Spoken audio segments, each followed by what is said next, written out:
Eu gostaria hoje, mais uma vez, de compartilhar com os irmãos sobre um tema que é tão simples, mas que é tão essencial, né?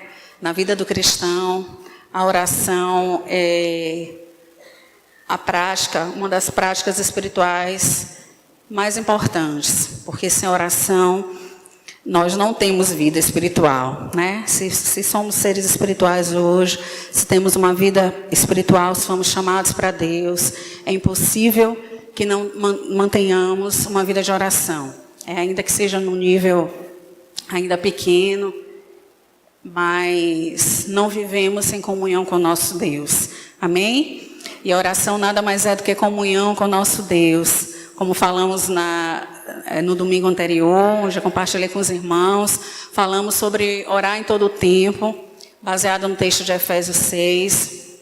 E falamos ali de dois aspectos dentro desse texto de Efésios 6, que é orar em todo o tempo e vigiando nisso com toda perseverança, né? E falamos do que é oração, que a oração nada mais é do que a prática da presença de Deus, são temas que se relacionam, e a oração, orando em todo o tempo, como diz o texto, nada mais é do que ter consciência da presença de Deus constante e alimentarmos a comunhão com essa presença.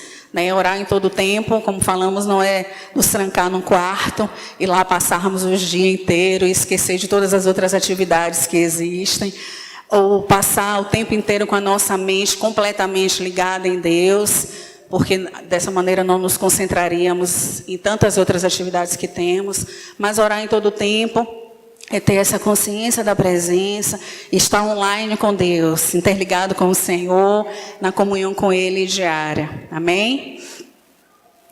E hoje eu gostaria de compartilhar com os irmãos sobre o modelo de oração que Jesus nos ensinou. Está lá em Mateus 6, de 5 a 11, e o mesmo texto está também em Lucas 11, 1 e 2. Vimos que Jesus, ele foi o nosso maior modelo de oração, o nosso maior exemplo de oração. Né? Jesus não só nos ensinou a orar, não só nos deixou um modelo de oração, que é o Pai Nosso, mas ele mesmo mostrou em sua caminhada, por diversos momentos, que ele praticava essa comunhão com Deus através da oração. Mesmo sendo filho de Deus, mesmo sendo Deus, vivendo ligado com o Pai o tempo inteiro, Jesus mostrou com seu próprio exemplo a necessidade de se retirar para ter tempo de oração com o Pai. Jesus, em diversos momentos, orou, e isso está relatado na Bíblia, né? Nós temos a oração sacerdotal de Jesus, em João 17, onde vemos o quanto Jesus orou ardentemente por nós, intercedeu pelos seus discípulos imediatos que estavam ali com eles, mas também por aqueles que haviam de vir. Então, já naquele tempo, Jesus intercedia por nós. Amém? Então, Jesus foi o nosso modelo. E Lucas, vou ler primeiro o texto de Lucas. Lucas 11.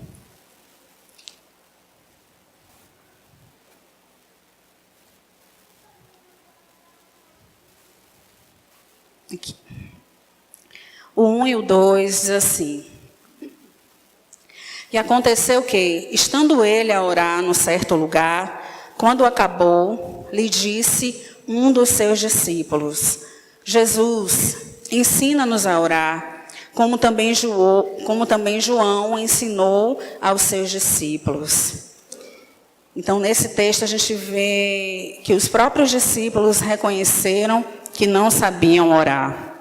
Né? Os próprios discípulos que andavam com eles, todos eles eram judeus, tinham uma prática de oração ao modo do povo judeu, e eram sinceros, fervorosos, disciplinados, né, em suas orações. Mas ao caminhar com Jesus e ao ver o modelo de vida de Cristo, e os próprios discípulos ali reconheceram que não sabiam orar e pediram a Jesus que os ensinasse. Né? E esse é o primeiro aprendizado que a gente tem nesses textos. Precisamos reconhecer a nossa necessidade de orar de acordo com a vontade de Deus. Amém? Sempre dizemos que todos sabem orar, né? E isso é verdade. Em determinada medida, né? Todos podem orar, estão livres e sabem orar, isso é verdade. Mas ao mesmo tempo nós não sabemos orar como convém, né? Ao mesmo tempo nós não sabemos orar de maneira que agrade a Deus, a menos que o Espírito Santo nos ensine. E é isso que diz Romanos 8, 26. O texto diz, do mesmo modo também, o Espírito nos auxilia em nossa fraqueza. Porque nós não sabemos orar como convém, mas o Espírito mesmo intercede por nós com gemidos inexprimíveis. Amém? Então precisamos entender que se nos expressamos em oração, se temos feito orações que agradam ao Senhor, nada mais é do que o Espírito Santo exercendo o seu papel de intercessão em nossa vida, e é Ele que nos conduz à oração que agrada ao Pai. Amém? Então, quando a nossa dependência de Deus ela é real, o Espírito Santo nos conduz em oração, nos dando a total direção, nos dando a palavra certa, e principalmente nos levando a orar de acordo com a vontade de Deus, que é essa que é a oração eficaz. Amém? Então, o mesmo texto de Lucas está lá em Mateus 6, que é o texto que a gente vai trabalhar melhor, porque no que diz respeito à descrição da oração do Pai Nosso, ela é mais detalhada.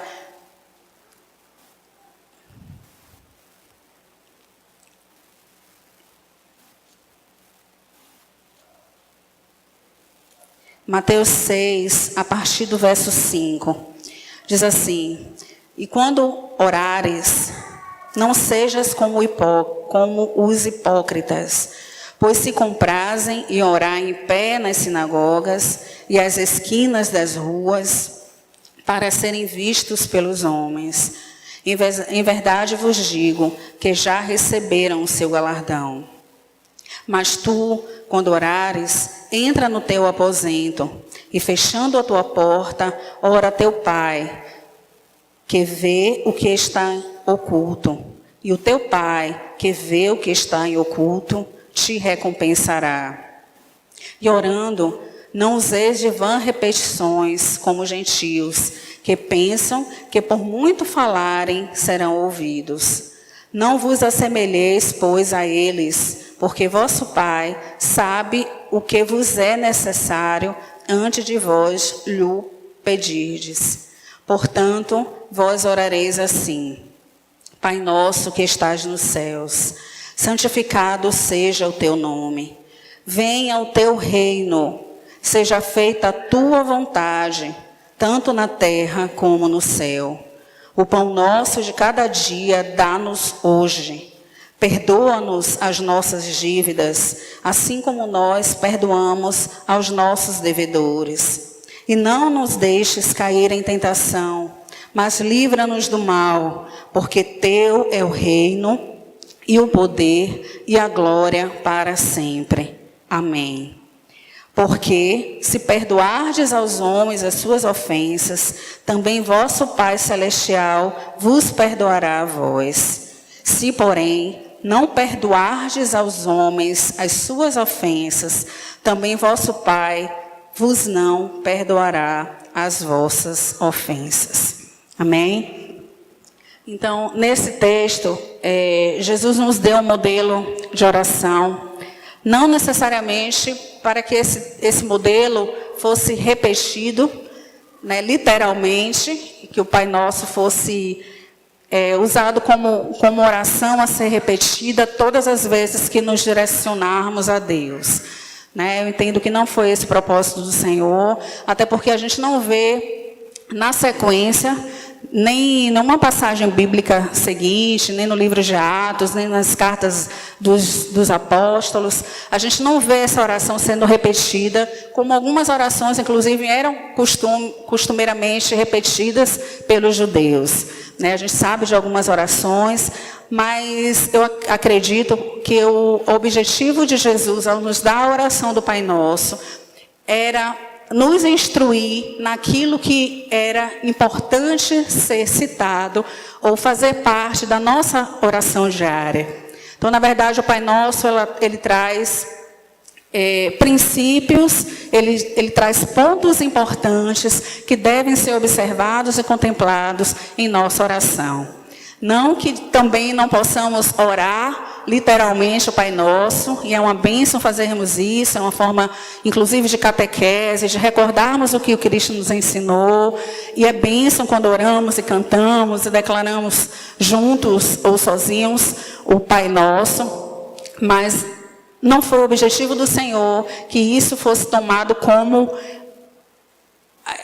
necessidade absoluta de ser repetido na íntegra. Até porque, como a gente vai ver, o Senhor fala no texto acima, quando Ele nos fala como devemos orar, que não devemos orar com vãs repetições. E se a oração ela é uma repetição por repetição, ou se ela é uma repetição com uma expectativa de que existe algum poder no ato de repeti-la, isso se torna contrário, na verdade, ao que Jesus ensina, e é isso que é uma vã repetição. É uma repetição que não produz nenhum efeito espiritual e não traz nenhum benefício, nenhum resultado. Amém, queridos? Então, existem muitas verdades contidas nesse texto de Pai Nosso, e não tenho intenção de esgotar tudo, hoje não daria tempo, mas, assim, algumas coisas que me chamaram a atenção. Então, nessa instrução de Jesus, que vai a partir do verso 5, a gente pode dividir em 3 grandes tópicos. Primeiro, Jesus ele nos ensina como devemos orar. Depois, ele nos diz exatamente o que a gente deve orar, o que devemos orar. E, por fim, ele nos fala das condições para que a nossa oração seja aceita e seja recebida por Deus. Amém? Então, como devemos orar? A partir do verso 5 de Mateus, Jesus fala assim: e quando orardes, não sejais como os hipócritas, pois se comprazem em orar em pé nas sinagogas e às esquinas das ruas, para serem vistos pelos homens. Em verdade vos digo que já receberam o seu galardão. Então, o primeiro aspecto que nós devemos contemplar nesse como devemos orar é que a nossa oração não deve ser uma oração hipócrita. A nossa oração não deve ser uma oração com hipocrisia. Né? E o que é hipocrisia? Hein, irmãos? Aquela velha estratégia de beber água enquanto vocês respondem.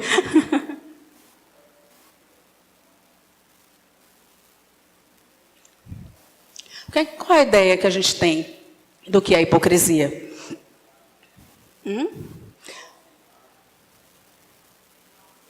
Falsidade. Exatamente. Hipocrisia é a tentativa de demonstrar algo que não se é. E é exatamente essa a ideia da máscara. O termo hipocrisia, ele era muito usado desde o tempo da Grécia, onde os atores gregos, eles costumavam usar aquela máscara, que ainda hoje se usa aquela máscara daquela pessoa sorrindo. Né? E os atores, eles ensinavam com essa máscara, e eles eram chamados hipócritas. Era essa a ideia de mascarar, de esconder e tentar esconder o que se é e demonstrar algo que se não é, na verdade.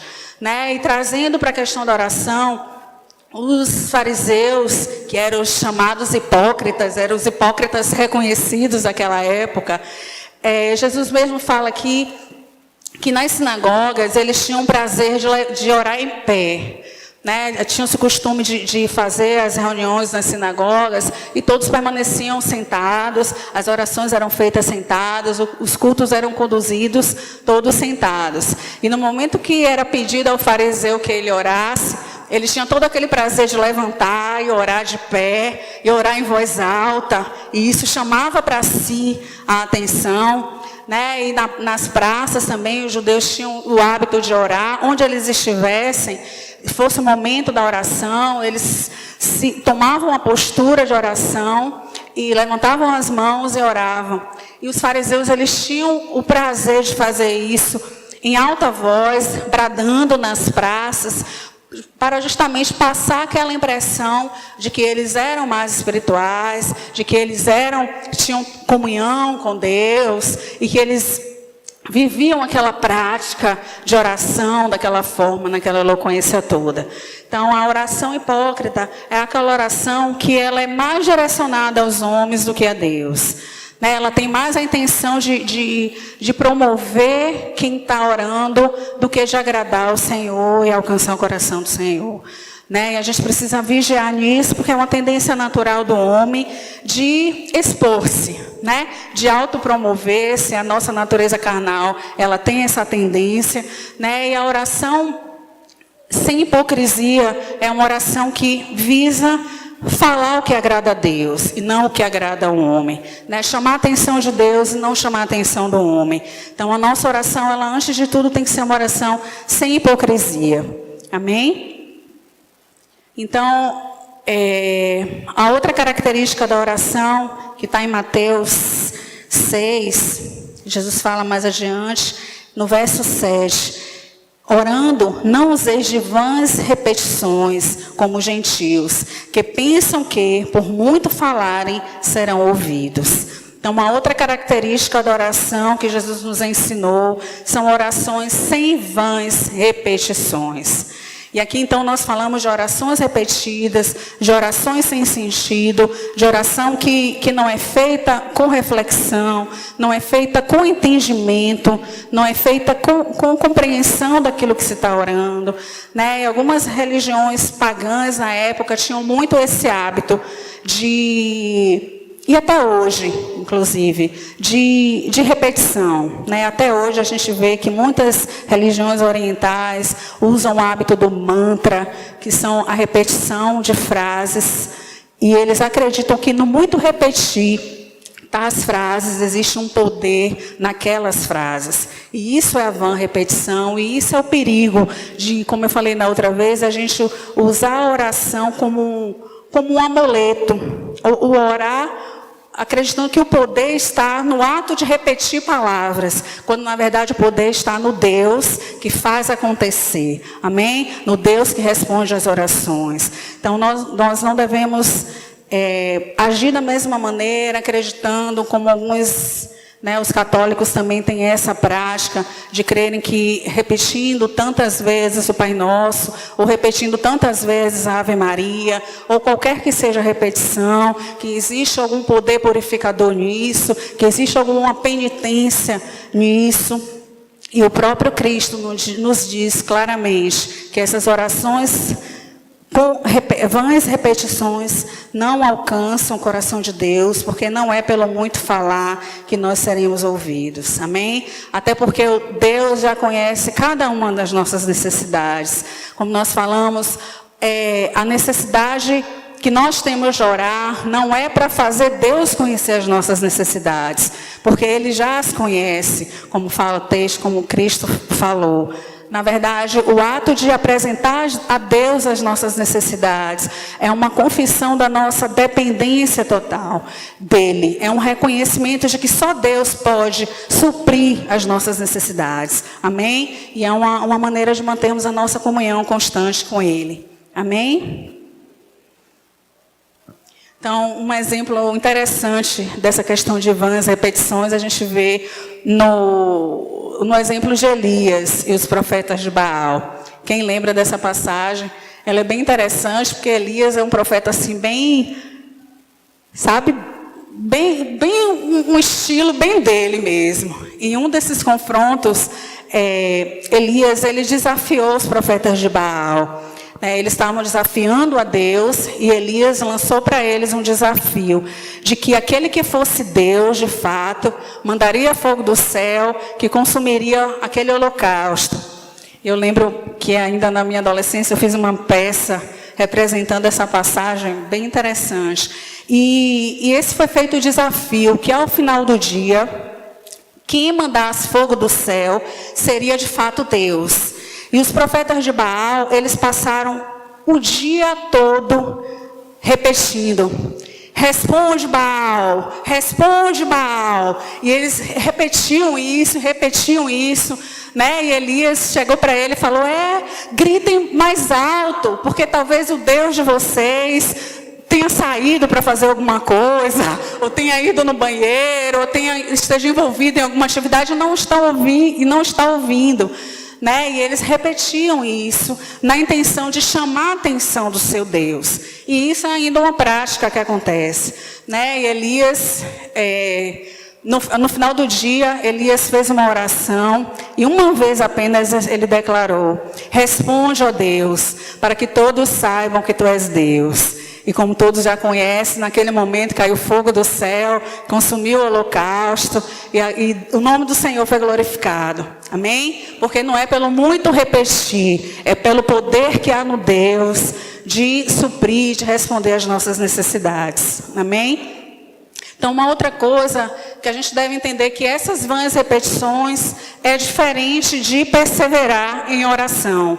Né? Nós falamos no domingo passado que devemos orar em todo o tempo, perseverar em oração, com toda oração e súplica, e perseverar na oração e muitas vezes repetir diante de Deus a mesma oração é diferente de vã repetição, são coisas diferentes. Amém, irmãos? E muitas vezes nós precisamos insistir com o Senhor. A gente viu o exemplo da viúva que insistiu com o juiz, e de tanto insistir, o juiz mal foi atender o pedido dela, e assim é o Senhor conosco. Então isso não se fala da gente lutar com Deus em oração, como fez Jacó, que toda uma noite, né, lutou com o Senhor, foi perseverante, e Deus respondeu a sua petição.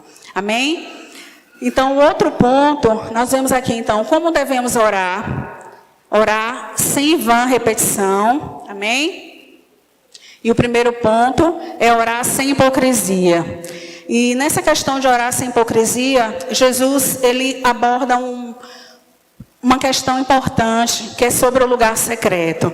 Né? Falando desse orar nas praças e orar para chamar a atenção, Jesus fala que nós deveríamos entrar em nosso quarto, em nosso lugar secreto, ao Deus que está em secreto, que tudo vê, e é Ele que traz a nossa recompensa. Então aí nós vemos um outro princípio, que Jesus fala da necessidade de nos retirarmos em oração. E da mesma maneira, nós não devemos também entender como sendo essa a única forma que devemos orar, ou que é proibido, ou que não se deve orar em público, ou que não se deva levantar a voz em oração diante de outras pessoas, porque são contextos diferentes. E a diferença aqui toda está no que está no nosso coração. Amém? Então, a prática da oração em público, oração em voz alta, muitas vezes o clamor, é uma realidade que deve acontecer em alguns momentos, e são contextos diferentes.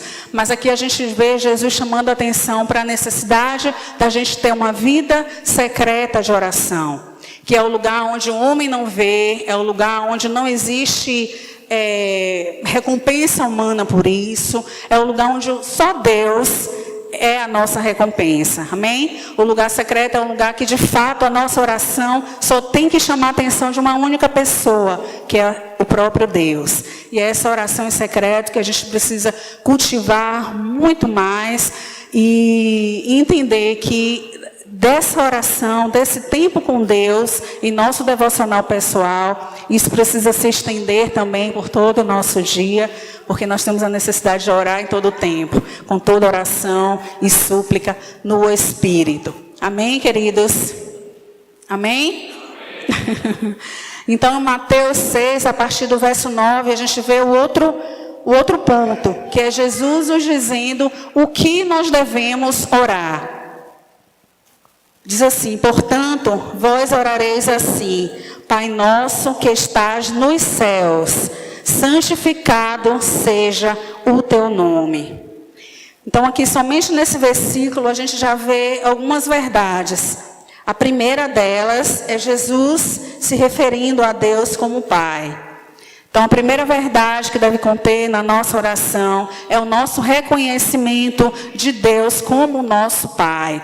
De Deus como o nosso Paizinho querido, como o nosso Abba Pai, como aquele que reconhece as nossas necessidades, como aquele que nos ama, aquele que deseja muito mais nos abençoar do que nós temos de ver as nossas necessidades supridas. Amém? Um Deus que estar preocupado com o que de fato é necessidade para nós, que muitas vezes nós nem reconhecemos isso, né? E trocamos o que é necessidade com o que não é tão necessário assim, mas Deus é aquele que cuida de nós com seu amor, com seu cuidado, zela das nossas vidas, que nos sustenta, né, como diz adiante o texto, melhor do que as aves dos céus, que nos veste melhor do que os lírios do campo, amém? Que nunca nos deixou faltar aquilo que é necessário. Então é a esse Deus que estamos nos referindo e nos dirigindo. E isso precisa estar no nosso coração, de não nos dirigirmos a Deus como alguém que está distante. E é isso muitas vezes que torna a nossa oração uma vã repetição. É quando acordamos, dizemos, Senhor, abençoa o meu dia, abençoa o meu caminho, abençoa a minha vida no trabalho, abençoa a prova que eu vou fazer hoje. E às vezes se torna tão mecânico, né, como às vezes a oração que nós fazemos durante as refeições, antes das refeições. Muitas vezes aquilo se torna algo tão mecânico, que faz com que a oração se torne uma vã repetição. Então, a gente não pode deixar a oração se tornar isso e alimentar esse fervor na oração, esse entendimento de Deus como nosso Pai e como Pai nosso. Amém? Então, Jesus se referiu a Deus como Pai nosso. E esse nosso nos dá a ideia de coletividade, esse nosso nos dá a ideia de que Deus não é só o meu Pai, mas é Pai nosso, ou seja, que eu faço parte de um corpo, que eu faço parte de uma família, de uma coletividade, e isso reforça a ideia de igreja e da necessidade que nós temos de estarmos inseridos na igreja, em comunhão com outros que são também discípulos de Jesus, amém? E que não existe lugar para individualidade no reino, porque Deus é o nosso Pai, nós somos irmãos, amém? E vivemos em família. E a gente vê, Deus, Pai nosso, que estás nos céus. E quando nos referimos ao Deus que estás nos céus, nós já temos uma outra dimensão de Deus. Ele é o nosso Pai, é o nosso Paizinho querido, mas Ele é um Deus que se encontra no céu, é um Deus que é todo poderoso, amém? É um Deus que pode todas as coisas, Ele é o Senhor do universo. Então, a nossa dimensão de Deus, a nossa visão da dimensão de Deus se amplia quando a gente entende sua soberania, sua grandeza. E esse Deus que é o grande eu sou, é o mesmo que se revela, é o mesmo que se apresenta a nós. E é o mesmo que nos dá a Ele acesso. Nós temos hoje livre acesso à sala do trono. Amém, queridos? Nós não mais precisamos de sumo sacerdote para nos levar, ou para levar a Deus os nossos pecados, para fazer sacrifícios. Hoje nós temos acesso à presença de Deus. Nós temos acesso à sala do trono diretamente, por meio do sangue, por meio do sacrifício de Cristo na cruz. Então, a partir daí, a gente vê Jesus falando de uma maneira mais objetiva de como devemos orar. E ele diz, Pai nosso que estás nos céus, santificado seja o teu nome. Venha o teu reino, seja feita a tua vontade, assim na terra como nos céus. O pão nosso de cada dia dá-nos hoje, perdoa as nossas dívidas e não nos deixes cair em tentação, mas livra-nos do mal. Então aí nós vemos 6 pontos que são princípios que devem estar presentes em nossa oração. E a gente vê uma divisão que parece a nós didática, eu acredito que foi intencional, que nos primeiros 3 tópicos, nos primeiros 3 princípios, Jesus nos ensina a nos referir, antes de tudo, ao reino de Deus. Nos 3 últimos tópicos, a gente coloca diante de Deus as nossas necessidades humanas. Então, assim deve ser a nossa oração. Amém, queridos?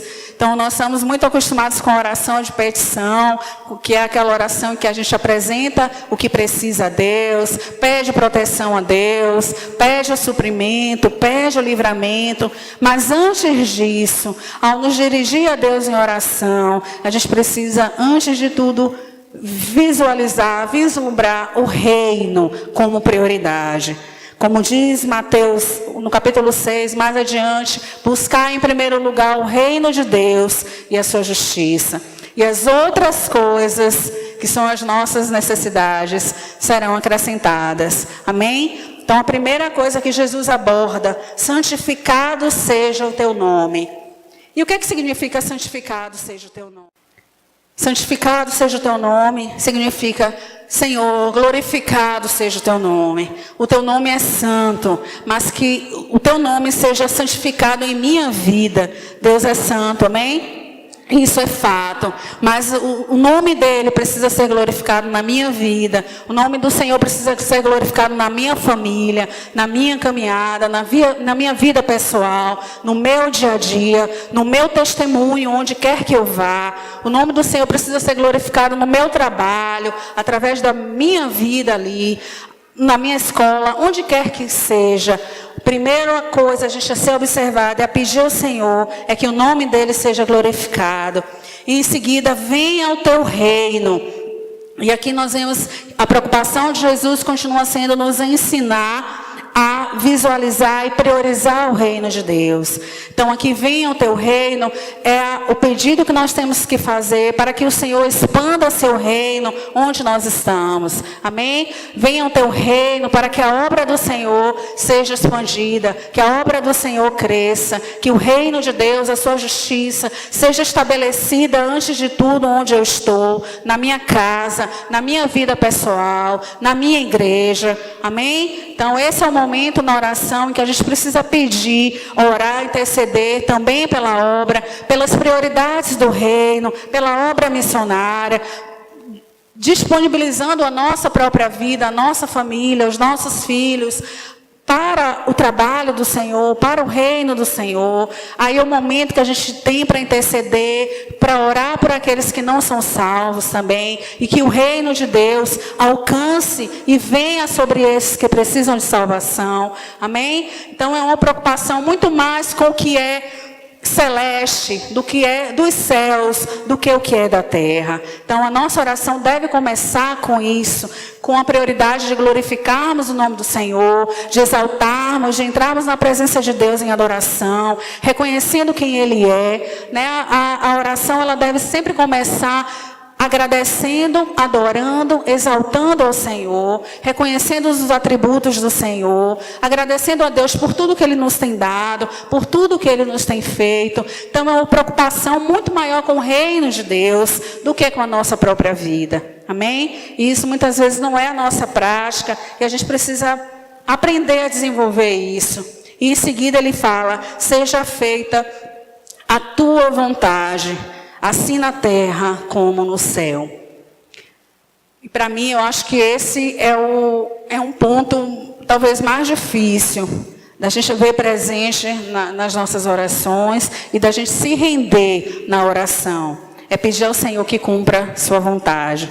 Né? E a gente viu na vida do próprio Jesus essa disposição de orar pela vontade de Deus. Né? A gente viu no Getsêmani, Jesus, ele de fato orou e desejou a vontade do Senhor.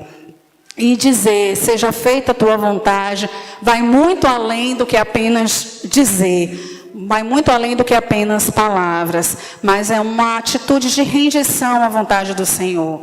Né? E ali Jesus, ele pediu ao Pai, Senhor, se possível, passa de mim este cálice. Né? E o cálice que Jesus se referia ali era muito diferente, muito superior aos nossos cálices, aos cálices que nós estamos acostumados a tomar em nossa caminhada. Ali Jesus estava se referindo à morte dele que estava por vir, e uma morte difícil, né? Uma morte de cruz. E ali Jesus, na condição de homem, ele pediu a Deus que passasse aquele cálice, mas ele se rendeu. E ele disse, no entanto, que seja feita a tua vontade e não a minha. Né? E na nossa oração, na nossa vida, a gente precisa se render a esse seja feita a tua vontade. Né? E é nesses momentos difíceis, né, irmã Lenita, em nossa caminhada, que a gente se vê em situações como essa, em que a gente ora por cura, ora por a cura, pela salvação de um filho, por uma cura nossa, e a gente clama: Senhor, cura meu filho, Senhor, ressuscita o meu filho, traz de volta. Mas é esse o momento que o Senhor quer que a gente se renda à vontade dele. E a gente precisa dizer: Senhor, seja feita a tua vontade, né? Senhor, me cura, mas antes de tudo que seja feita a tua vontade, né? E em situações difíceis, geralmente que envolvem morte, que envolvem doença, que envolvem muitas vezes algo que desejamos muito, que avistamos muito, que ansiamos muito, e precisa haver essa disposição em nós de querer a vontade de Deus acima de tudo. Amém? Então a nossa oração deve ser sempre essa: Senhor, quero muito que o Senhor faça tal coisa, mas antes de tudo que seja feita a tua vontade. E ter essa confiança de que a vontade de Deus é o melhor, né? Às vezes a gente confia no que está diante dos nossos olhos, né? Às vezes é um emprego que parece aos nossos olhos tão vistoso, e da nossa vida, né? O emprego dos nossos sonhos, e a gente entende aquilo como sendo o melhor, mas essa atitude de rendição vai nos garantir a proteção do Senhor, vai nos garantir que o Senhor vai nos guardar de dar passos que não sejam a vontade dEle, né? Muitas vezes oramos: Senhor, mas eu quero tanto casar com o Joãozinho, né? E Senhor, eu quero tanto viajar para tal lugar, esse é o sonho da minha vida. Mas quando nos rendemos à vontade de Deus, é a garantia de que o Deus que cuida de nós nos livrará de passos errados, de passos que comprometam a nossa vida, a nossa caminhada lá adiante, porque Deus é bom, amém? Mas o que deve haver é essa disposição nossa de amar e querer, antes de tudo, a vontade do Senhor. Amém, queridos? Que o Senhor nos ajude. Então, insistir em pedir ao Senhor aquilo que não é a sua vontade, não é perseverança, é obstinação, é independência. Amém? E existe um grande perigo na obstinação. A obstinação é uma disposição, é um coração que está resolvido a fazer a sua própria vontade. Isso é obstinação, independente do que Deus quer, ou independente do que seja bom, de conselhos outros. Então, um coração obstinado é um coração decidido a fazer o que Ele quer. E o perigo da obstinação é o momento em que Deus nos entrega a nossa própria vontade, né? E isso é triste. A gente precisa pedir a Deus misericórdia mesmo, que é quando o nosso coração se mantém nessa obstinação e somos entregues à nossa própria vontade, o fim é a destruição e a perdição, o fim é a gente se enredar em caminhos, como eu falei, que dificilmente lá na frente a gente vai conseguir se livrar e vai colher frutos difíceis, né? Frutos frutos amargos, amém? Então, repetindo, insistir em pedir ao Senhor aquilo que não é a sua vontade, não é perseverança, é obstinação, é independência. Amém, queridas? Que o Senhor nos ajude. Então, seguindo adiante, a gente vê que os 3 primeiros pontos do Pai Nosso são voltados para o reino de Deus.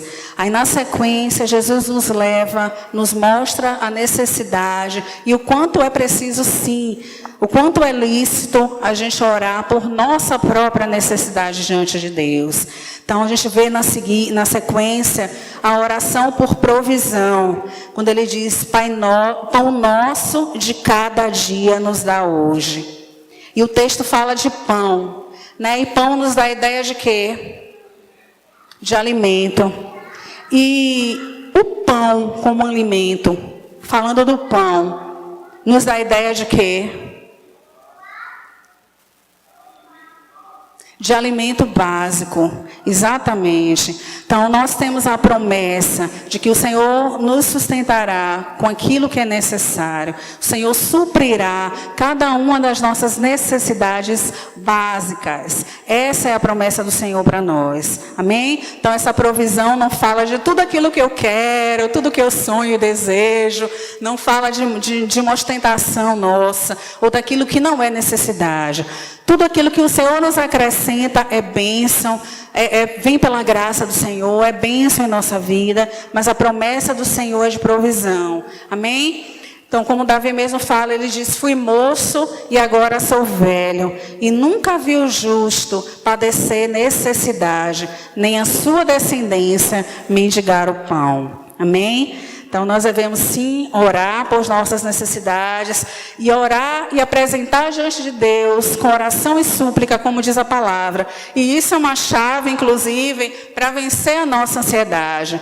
Amém? A gente vê hoje que a ansiedade, os transtornos psíquicos, eles têm cada vez mais alcançado pessoas, né? E a gente vê que a ansiedade é um dos males desse século, né? E a oração de petição é uma oração lícita, é uma oração que Cristo nos ensinou. Todas as nossas necessidades devem ser, sim, apresentadas diante de Deus. Aquilo que eu preciso, o meu sustento, a necessidade da escola dos meus filhos, sabe, dos compromissos que eu tenho que pagar, tudo isso deve ser apresentado diante do Senhor.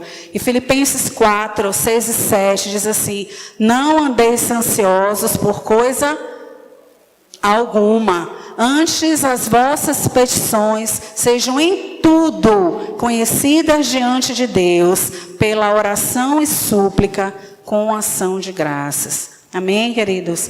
Então, as nossas necessidades emocionais, tudo devemos apresentar diante do Senhor.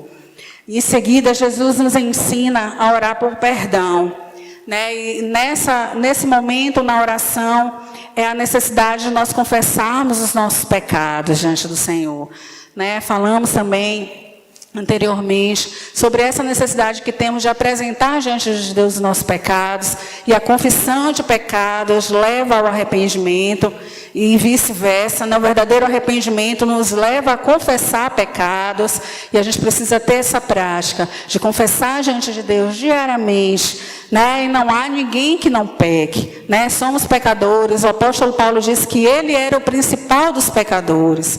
Então, diferentes tipos de pecado, em diferentes níveis, mas a gente precisa apresentar essas fraquezas diante de Deus e orar por nossa libertação, né? Todos nós temos nossas áreas de fraqueza, e a oração e a confissão é que leva à libertação. Amém? Confessar as nossas culpas diante de Deus e uns com os outros. Então, isso deve ser prática nossa, orar, confessar pelos nossos pecados. E o texto segue falando: e não nos induzas, na minha versão, mas a versão mais comum é: não nos deixes cair em tentação, mas livra-nos do mal, pois teu é o reino, o poder e a glória para sempre. Amém. E esse versículo, ele fala que devemos pedir a Deus proteção. Amém? Confiar na mão protetora do Senhor. A Bíblia diz que 1000 cairão ao nosso lado, 10.000 à nossa direita, mas nós não seremos atingidos. Então, a oração por proteção, não só proteção física, mas proteção principalmente dos ataques do nosso inimigo, né? A Bíblia fala, a gente vê em Efésios 6, a necessidade que nós temos também de orar, pedindo a proteção do Senhor através da sua armadura, pedindo a Deus que coloque sobre nós cada uma das armaduras do Senhor. Então, isso deve constar também na nossa oração, e com confiança de que o Senhor é a nossa proteção. Amém, queridos? Então, Deus é o nosso protetor, é o nosso provedor, é o Deus que perdoa os nossos pecados. Amém? E na medida que somos perdoados pelo Senhor, precisamos perdoar. E aí eu entro no último ponto dessa oração, dessa instrução de Cristo quanto à oração, que é a condição para que toda a nossa oração seja ouvida. Então, ainda que a gente entenda a necessidade, ore pelo reino, coloque o reino de Deus em prioridade, saiba orar no modelo que Cristo nos ensinou, ainda que a gente clame a Deus diariamente, pedindo o que a gente quiser, mas se a gente tem um coração que não perdoa, nós não seremos ouvidos pelo Senhor. Amém? É o que diz.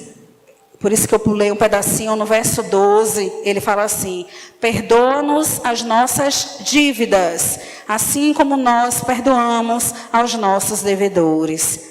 E tem algumas traduções que trazem: perdoa as nossas ofensas, e outras: perdoa os nossos pecados. Mas a dívida aqui, o pecado aqui é tratado como dívida. Porque, na verdade, é isso que o pecado é.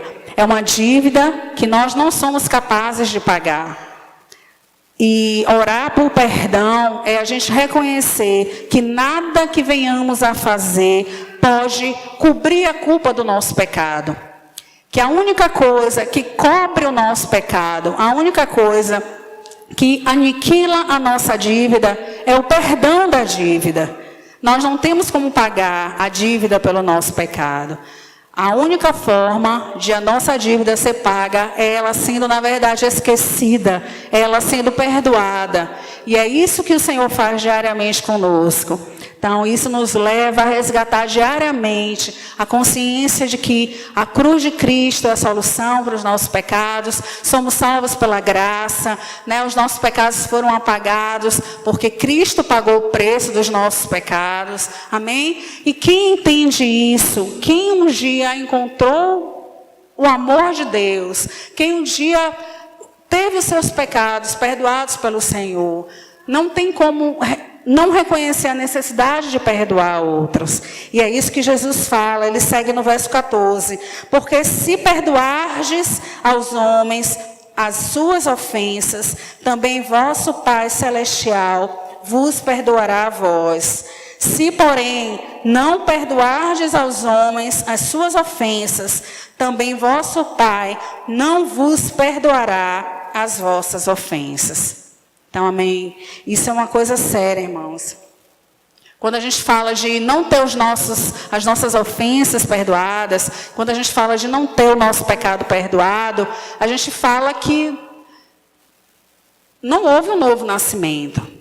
Ninguém que nasceu de novo, que, como eu falei, que encontrou o amor de Deus, é capaz de permanecer sem perdoar. Aquele que foi um dia perdoado, aquele que teve a experiência do novo nascimento, que encontrou o amor do Senhor, inevitavelmente ele será levado a perdoar. Então, aquele que vive com seu coração com mágoa, aquele que não perdoou o seu próximo de alguma mágoa, existe falta de perdão no coração, existe algo errado nisso, entendeu?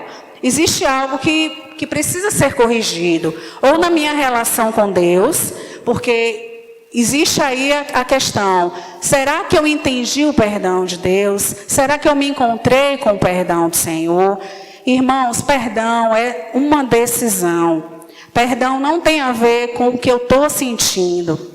Assim como o amor, o perdão não tem a ver com eu ainda estar irritado, ou com ainda odiar aquela pessoa que me feriu.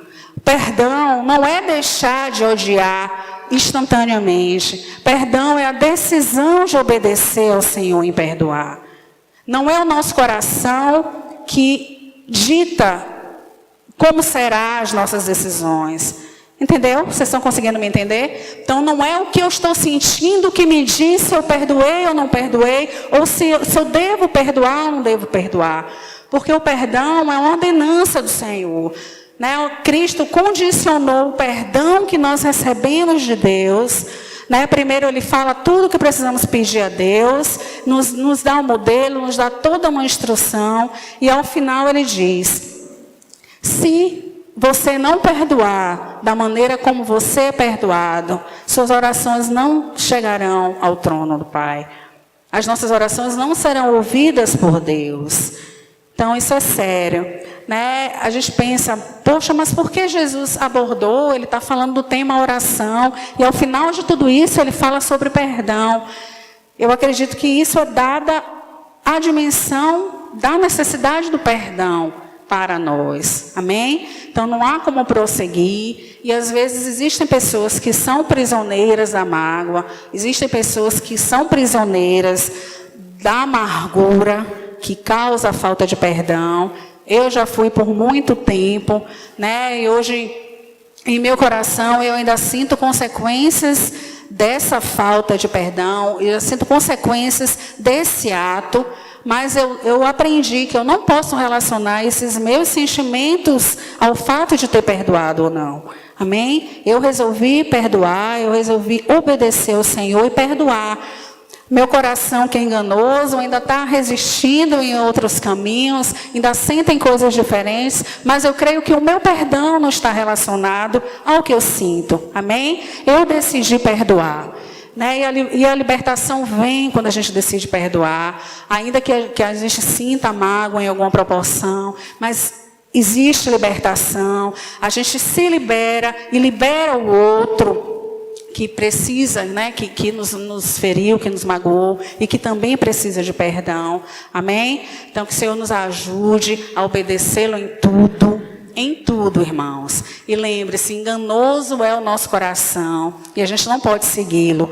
A gente precisa ser obediente ao Senhor. E a ordenança que Deus deu, com certeza, Ele nos capacita a cumprir. Amém? É Cristo que nos leva a perdoar e é Cristo que nos leva a viver essa vida de oração como o Senhor quer. Né? E, em suma, a oração que agrada ao Senhor é uma oração que, antes de tudo, ela visa, em primeiro lugar, o reino de Deus e a sua justiça. Amém? Para, em seguida, sim, depender e apresentar ao Senhor as nossas necessidades, na confiança de que Ele é o Deus que tudo faz por nós, é um Deus que nos ama, né? E o nosso entendimento do amor de Deus, ele ainda é muito limitado.